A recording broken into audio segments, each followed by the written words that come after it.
You said if anybody could reform the FBI, if anyone should give it or could give it the old college try, it would be Kash Patel. Why do you say that?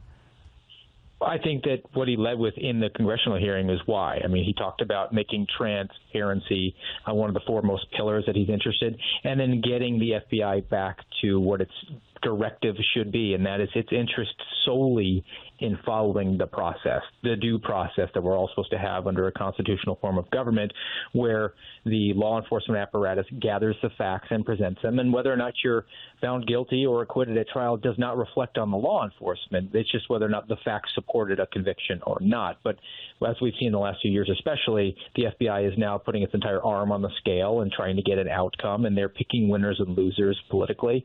So Kash Patel, having seen both sides of that coin as a prosecutor and a defense attorney, I think is really important there, and he did an excellent job of laying that out. Obviously, the DOJ exists under the executive branch. I don't know why so many people are getting their jaws up in an uproar over this, but Trump immediately released 17 inspectors general, and the left went nuts. And I think I think this was a smart thing to do. What's your take on that? I approve this. Really, it's the canard that is the Inspector General, where we're all supposed to sit back and call out from the stands that they're doing a great job of rooting out corruption, when in fact they're basically all running protection schemes for the various agencies. And it's understandable because Inspectors General report to their agency. So as it pertains to the FBI, you have the Office of Inspector General under the Department of Justice, and they basically will stretch out their investigation for years and years on end. By the time that anybody who is guilty of having committed some sort of infraction will have already resigned or retired and moved on, and then the Inspector General says, oh, well, we can't do anything about it, and you know what, we're not going to make a referral over for some sort of criminal prosecution.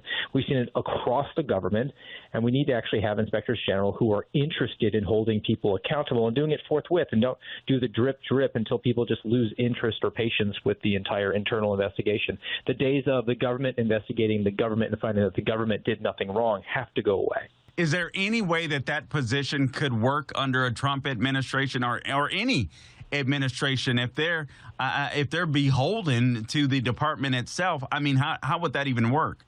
I'd like to see somebody be creative and maybe look at an enforcement mechanism where you have very much like the way like an FBI works with the DOJ, where you have the cops, the agents who are investigating, and then the prosecutors over at Main Justice. Why couldn't we do something similar in that fashion with an Inspector General, where there's an investigative arm? And then if there is a violation of the law, I think we should all expect a prosecution of that. If you're in a position of public trust and you abuse it, then there needs to be a high accountability for it, as opposed to just running out the clock and giving a person the opportunity to just resign anonymously. Because the other thing to remember is in so many of these reports, they don't name the names of the people. So they go on to lucrative careers outside in the private sector due to their contacts that they've developed and cultivated throughout their government career, and they're never held accountable.